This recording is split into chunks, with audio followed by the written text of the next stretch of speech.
sistema imune tem a ver com a defesa do corpo. E quando a gente fala em defesa, mano, a gente sempre tem que pensar em barreiras. Então, se a gente pudesse fazer, por exemplo, um paralelo lá com o surgimento lá dos burgos, das cidades, né?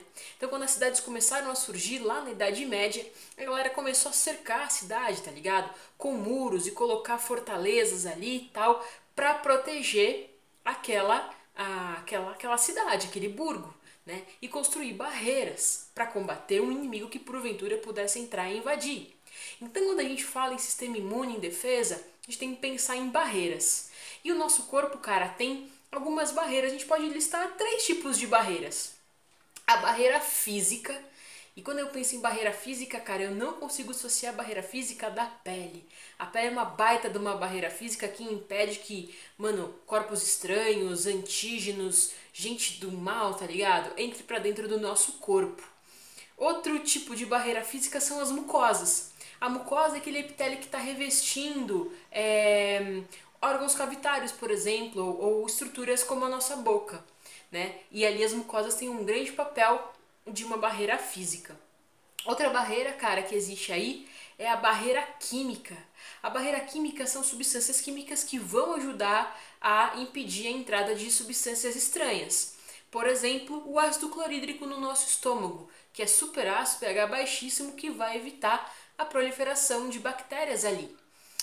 A saliva, cara, a saliva também tem enzimas, enfim, protege a nossa boca de patógenos que porventura podem nos fazer algum mal.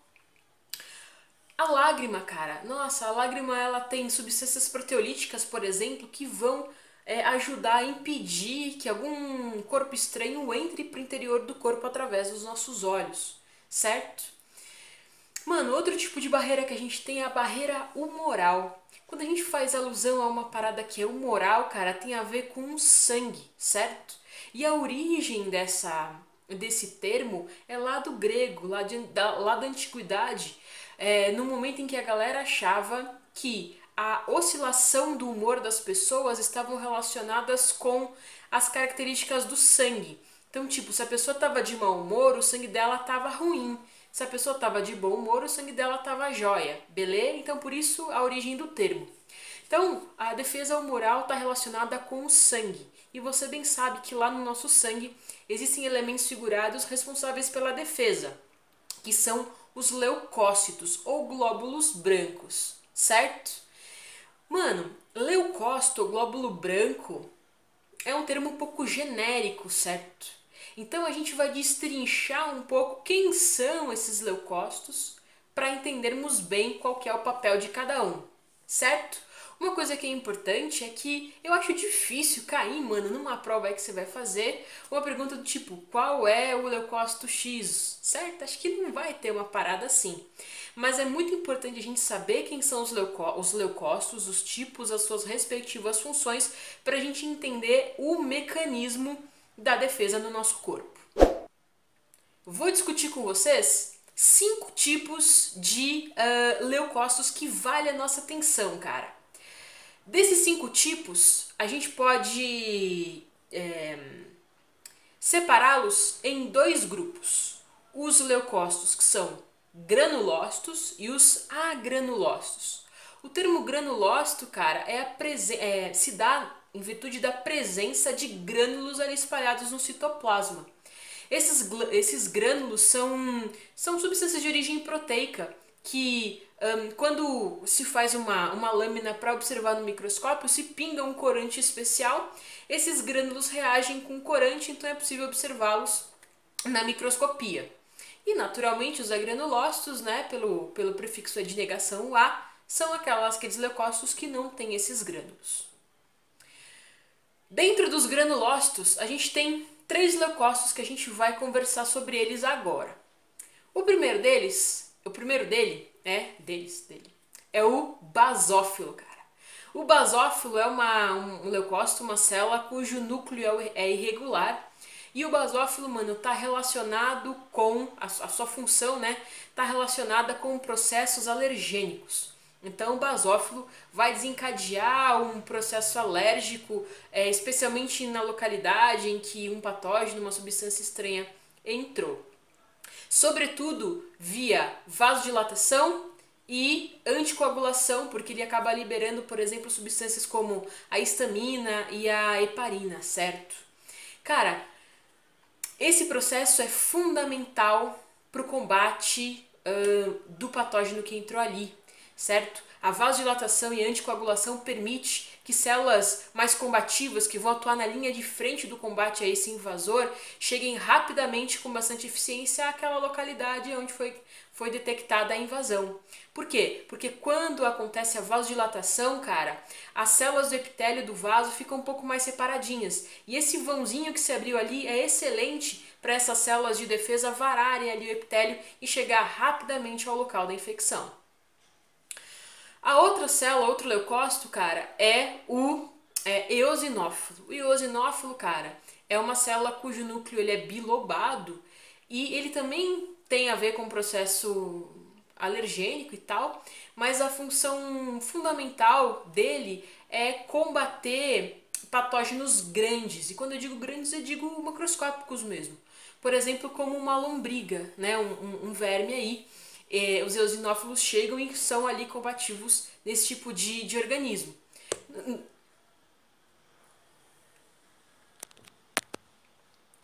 No nosso corpo, os eosinófilos eles não são tão eficientes, mas em outros organismos, como os cachorros, eles funcionam bem.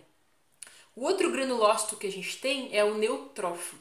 O neutrófilo é o glóbulo branco que a gente mais tem, que é o mais abundante no nosso corpo.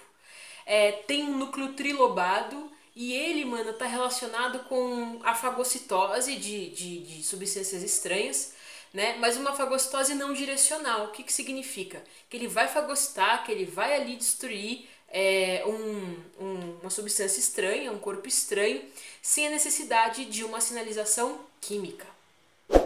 Falando agora dos agranulócitos, existem dois tipos que a gente precisa ficar atento. Os monócitos, e os monócitos, cara, são células bem importantes, tem o núcleo reniforme, assim. Os monócitos, cara, eles são tipos de células precursoras dos macrófagos. Eles são ali formadores dos macrófagos. E os macrófagos são as maiores células de defesa que a gente tem, que vão lá fagocitar um monte de substância estranha, um tipo de célula de defesa bastante importante no nosso corpo. O outro agranulócito que a gente tem que ficar muito atento, e na real é o mais importante e merece muito do nosso carinho, é o linfócito, cara. O linfócito, mano, tem dois tipos, o linfócito T e o linfócito B. O linfócito T, cara, é um linfócito que ele vai ser maturado no timo, mano. Isso é bem importante. Todas as células de defesa que a gente tá falando, elas são originadas, formadas lá na medula. E tu tá ligado nisso porque, afinal de contas, essas células são do tecido hematopoético, que é o tecido sanguíneo, cuja origem é a medula óssea vermelha, certo? Só que depois de produzida lá na medula, o linfócito T, cara, vai pro timo, que é um órgão que está próximo aqui do externo, aqui mais ou menos no meio do nosso tórax. Lá no timo, ele passa por um treinamento. Olha que coisa bonita, cara. Lá no nosso timo, ele aprende quais são as células, de todas as células que a gente tem no nosso corpo. E, portanto, a hora que ele for para a corrente sanguínea já maturado, ele vai aprender, ele já aprendeu a reconhecer quais são as células do corpo e quais são células estranhas. Portanto, a quem ele deve combater. As do corpo ele não mexe, porque ele já sabe quem é. E células estranhas, ele reconhece e fala, bah, é esse que eu tenho que combater. Nós temos dois tipos de linfócito T. O CD4, que ele é muito importante, porque o CD4, mano, ele pega o antígeno e apresenta pro outro tipo de linfócito, que é o linfócito B. A gente já vai ver por que isso é importante. Então ele pega o antígeno, ele pega a parte do mal do invasor e mostra pro linfócito B. Isso é fundamental no mecanismo de defesa do nosso corpo. E o outro linfócito T é o CD8. E o CD8, cara, é um linfócito que é citotóxico. Ele tem uma substância chamada perfurina. Mano, o que faz a perfurina, cara? Perfura células. Perfura células. Células invasoras, naturalmente, mas também células do nosso corpo que porventura não estão funcionando lá muito bem. Por exemplo, células tumorais. O outro linfócito é o linfócito B. Cara, o linfócito B é bem importante, cara. Olhas de topodídeo agora. O linfócito B é aquele linfócito relacionado com a produção de anticorpos e a nossa resposta imune, a nossa memória imunológica. Beleza, cara?